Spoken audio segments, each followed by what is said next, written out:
Coming home. New York City, baby. I'll be honest. Pretty excited. Mama, Pops, Cece. Yeah, they're gonna be there.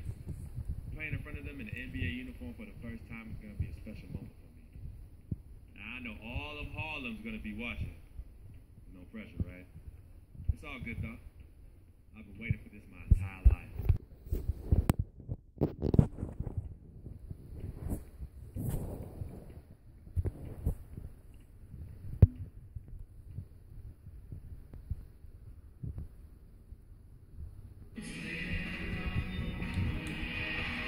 Hey guys, it's the first game J back here playing 2K16.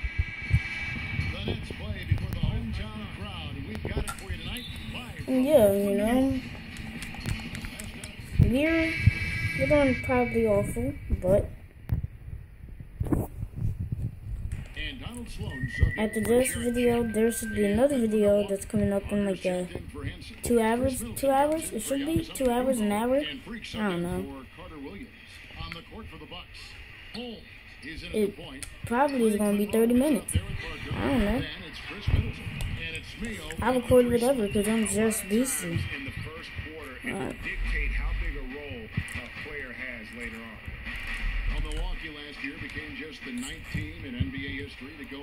Block that, block that!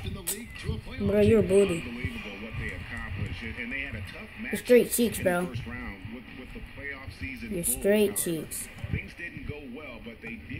I mean, maybe it's just that my guy is like 5'11", and the people that guard me is like 6'10". But I'm trying to be like Allen Iverson, so I don't give a crap about that. No, don't do it. Don't let him. No. Let's go. We get that ball right back. I was going. Bro, what the? Oh, that was beastie. That was beastie.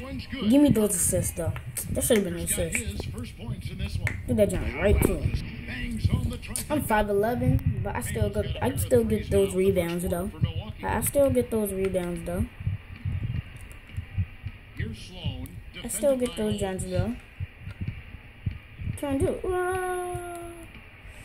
There's 38 seconds left to play I still get those blocks though too. I got like 2 blocks last game. If I score 10 points a game, then I'm staying here. But if I score like 5 points a game, then I'm going somewhere else, man. Discipline. I mean, too many fouls and free throw attempts for the opponent. You know, it's one of the things coaches like least is giving away points. I mean, they've been a step late. They've been caught reaching. They've got to tighten things up. Because I'll make my free throws.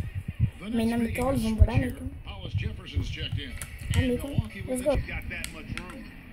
Here's Holmes, hooked away, stolen by Robinson. I tried to go up, and they messed with me. And that's a coach Lionel Hollins known for his no-nonsense style, but he'll tell you he's got a good sense of humor. You don't have no business in You you. can joke with me, you can laugh at me. I'm not perfect. You'll see me hobbling out there on the court. You'll see me stumble as I'm trying to show you a defensive move. It's funny. There was a time when you wouldn't be laughing because I'd be kicking your butt, but that time is long past. Bro, he smelled, bro. I still don't think that Coach Hollins is anyone. Group substitution here for Brooklyn. It sounds like he just smoked like 5 packs of cigarettes. Thomas Robinson comes in for Young. Johnson, he's checked in for Hollis Jefferson, and it's Bogdanovich. No, it sounds right. He's probably not even a smoker though. Greg Monroe, he's checked in for Jabari Parker. Mayo comes in for Antetokounmpo. Chris Middleton's checked in. He just probably sounds like he subbed in for Michael Carter. He got poop in his mouth. And Milwaukee, looking at who they've got. Holmes, he's in at point guard. Greg Monroe is out there with John Henson. Then it's Mayo, and it's Middleton in at the 2 spot. Brooklyn from relevance at times last season as we saw. Alright, anybody in the paint? Late No. season hot streak for them, Greg. Nobody's in the paint. Yeah, and that was a neck-and-neck race with the Pacers. Man, Right till the very end. if that tall guy was in there, then I would have made it. At the start of the season, but they did pull Why is so much? 2 shots coming up at the line as he gets fouled on the shot on the officials. And you know, for the next Only they need ended up 7 being more bounced points. out of the first round. Bro, I got 2 minutes to score 7 points. They put up a good fight against Atlanta and made the series interesting, but still came up short. Now here's Freak. Defense right on him. Oh, I made that. Uses the glass to finish the layup. Freak's got 5 points so far. And the interior D is really starting to be exposed. How many layups have they gotten today? I only got 2. In the postseason. I only got 2. It's showing despite that early exit. Many people expected the Hawks We're the to sweep, we're the but they Bucks. took them to 6 games and cap what was an interesting That's year. an illegal pick, my brother. Who just Cut down to 10 on the bucket from Sloan. you still winning by double digits. Oh, Now here's Freak. He's had this guy's ankles. from 11 feet away. I had this guy's ankles. Brooklyn's gotten gold from deep in the second quarter. Just 2 of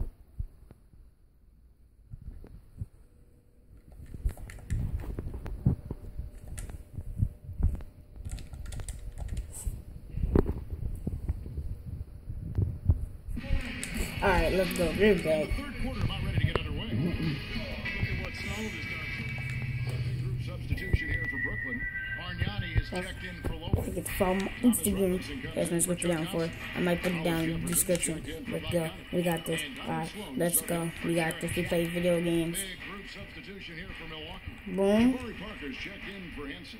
Chris Middleton comes in Alright, for he's gonna shoot that. Gumbo. Shoot that. Bayless is checked I need my in rebound for on camera.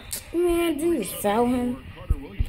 Fewest ever in his career. Yeah, I mean, he had the See, they got these tall behind people. Jabari Parker, give me that. part about it is that he has so much Is that even Jabari Parker? to develop that on the How is that a Tarzan foul? And the foul called on Freak. That is his first foul of the game. Yeah, way to get there first and be willing to absorb the Ain't no contact. Tarzan foul. Question about it. No flop. It there. just That was a mad because I would have made that layup if I went in there. Pick by Bargnani. Sloan dishes to Bargnani. Shoot the ball, man. And he gets it to go. Now they make every shot when I'm there. About Bargnani's impact, he's a guy who can generate points from every spot on the floor. 3-point range, converts at the rim. He's about 7 feet tall, 250 pounds, and shoots free throws like a guard. Rebound. Nobody was on me though, This is the first season matchup for them against this Milwaukee team. and I still missed it. Series against this squad last year, so trying to bounce back here tonight. Yeah, and 2 mid-tier teams trying to get a leg up in the conference, guys. We'll see what happens. And talking about We're not mid-tier, we're good tier. generating efficient numbers when he was healthy. I mean, way up in field goal percentage, 3-point percentage. I would love to see him remain healthy and have a chance. That's a force out. He forced me out. Brooklyn gains possession. Brook Lopez is checked in for the Nets. Jack comes in for Donald Sloan. I don't care what nobody says. We won this game. They sat me out because of a force out. Everybody's involved and engaged. It's just a thing of beauty to watch. It is, and Clark, that's the key. If he can't focus.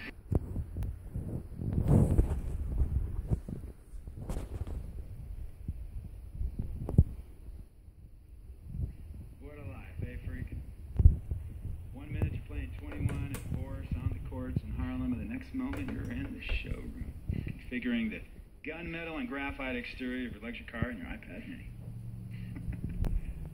Oh, I bet you get a crazy crowd when you drive that car around the block in the old neighborhood, huh? Yeah, living the dream. Bad pandemonium. But folks from back around the way real proud of me. Yeah, I hear you. Local kid makes good. You know, it kind of reminds me of when I took my tech stock public and I rang the New York Stock Exchange bell and my mom's friends called her up and said, Maggie, is that your son on Bloomberg News this morning ringing the bell? And my mom said, yes, sirree, Bob, it was him. That was a great moment, freak. You know, our lives, like a pearl necklace of great moments, all strung together with the finest silk thread of memories. And we have to be very careful how we cultivate those pearls and we thread that necklace. Does this meeting by any chance have to do with Vic Van Lee? I grew up in the burbs, freak. I wasn't poor, upper middle class, comfortable. My daddy worked as an accountant for one of the largest insurance firms in the country. Smart with his money. Mom didn't have to work. I went to boarding school. And my dad died of a heart attack when I was a freshman at MIT. I was a movie geek, wanted to be a civil engineer, but I made my fortune by becoming a hybrid of both those interests. My dad didn't want me to be an accountant. Oh, listen to this. My best friend was a guy named Isidore.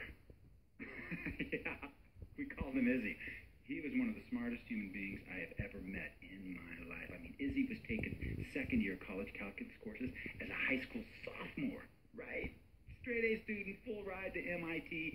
Izzy had the world at his fingertips. But he was always looking for trouble, and trouble found him. He ran with the wrong crowd. And when we got to MIT, he got this great job working for a financial consulting firm in Boston. But every weekend he would fly to Vegas. You see, Izzy had a system for counting cards in Vegas that had the big casinos on the strip.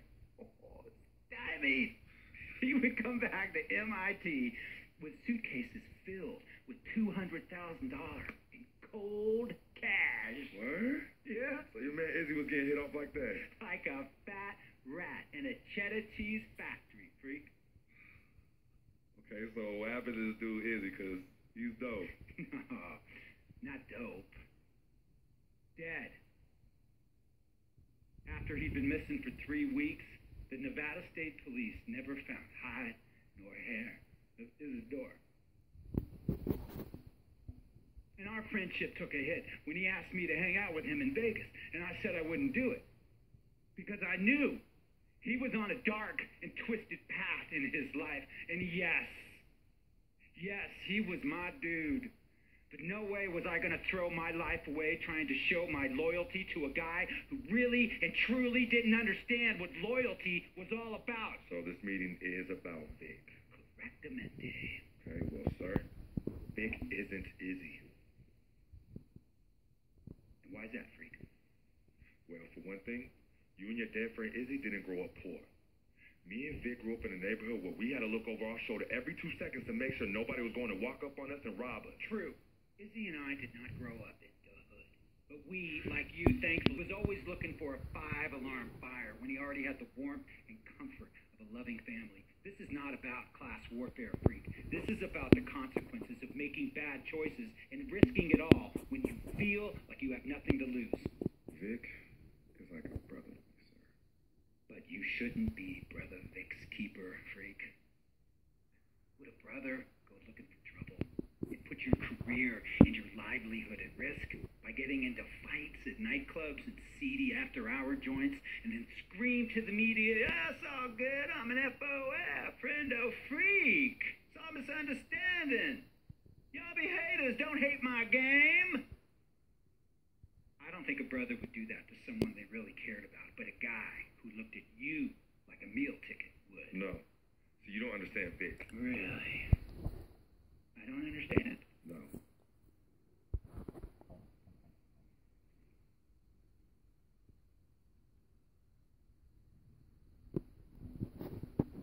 Look, man, it was a misunderstanding with the guy in the next VIP booth. His honey started flirting with me. Naturally, I started flirting back. Next thing I know, Captain Cornball's off my grill piece beefing. Next thing he know, he got a 2-piece and a biscuit on his left eye. Hey, I don't know who hit him. And it damn sure wasn't me. Hey, Captain Cornball's mad because I'm an FOF, friend of freak. Hey, well, check this out, though. We need to train that hottie before we leave the house, though. Yo, he's hot as ain't loyal, man. What's there to understand? Are you freaking blind? You know, I just want to know, how much did you pay your lawyers to make all this go away? Almost $100,000. Excuse me, sir, I'm sorry, I couldn't hear you. I said I paid almost $100,000. Exactly. And if you keep riding shotgun with Vic, you're going to go broke. Quick, fast, and in a hurry. Vic is my friend, and I grew up with him. How many times I got to tell you, sir? Freak, this is not a request. I am not asking you to do this. I am telling you to do this. And the first order of business is that Mr. Vic Van Leer is banned from traveling with you on the road. Vic is banned from the locker room. And Vic is banned from this arena. And if I catch this guy, Vic, in or anywhere near the facilities, Mr. Vic Van Leer will be arrested for trespassing. Are you serious, sir? Brother, I'm as serious as cancer. We all know that can be deadly. No. Me and Vic were kids. Playing summer tournaments at the Dome. We always imagined making it to the pros. And after the crowds left, just a street light was on the court, like 11:30, 12 midnight, even 1 in the morning sometimes. We used to practice player introductions, running on the court, giving dab high-fiving the teammates. Vic, he was acting as an announcer. You know, he would introduce me, announce my name on the loudspeaker, and the Jumbotron would flash my image like a little guy dressed in long shorts and a jersey. And now, fresh off his 3-game, 62-point scoring streak, the youngest player to ever do so in NBA history, Frequency Vibrations!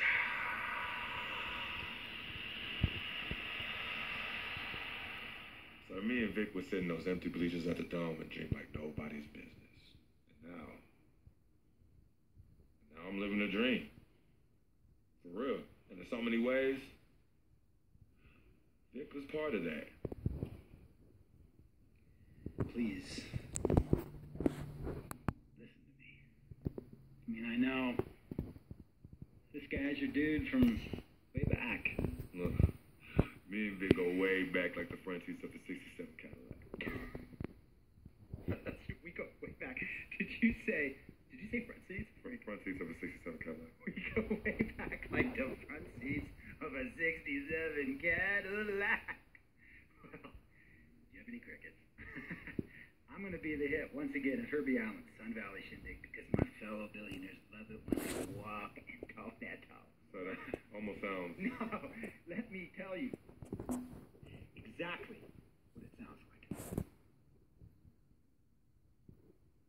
I respect, admire, and most importantly, love you as a human being and a role model. But I pay you a lot. And I mean I pay you a lot of money to play for my team. And I am in this game to win it. And you can't win it with an albatross around your neck like Vic. So Vic is done. History. And here's some more lingo that I picked up from a former megastar who used to play for me several seasons ago. Thought I would never release him until I did. And now he's the sixth man on a struggling team in Venice. And yeah, I'm talking Venice with the canals and the gondolas and Harry's bar, not the street ballers next to the fortune tellers on the beach in Cali. This guy used to tell me when he thought there was a player destroying our team, don't be a hero, cut that zero. And that is what I am telling you about Vic, freak. Don't be a hero, cut that zero. The only thing Vic brings into your life is headache and unwanted and unnecessary negative attention, and it will begin to affect your mindset. And when it affects your mindset, it's going to affect your play. And when it affects your play, it's going to affect my team. And when it affects my team, it's going to affect my money. And if it affects my play, will become your new freaking friend. I want a championship ring, freak, and I want you to help me get that ring. And banners after banners hanging from the rafters in this arena. So, freak, hear me clearly and hear me good. V-G-G, Vic, gotta go!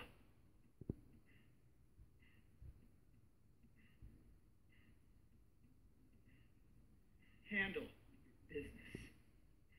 And remember, that contract you signed contains a morality clause, a very important clause that revolves around your conduct on and off the court, and how it can negatively impact my team.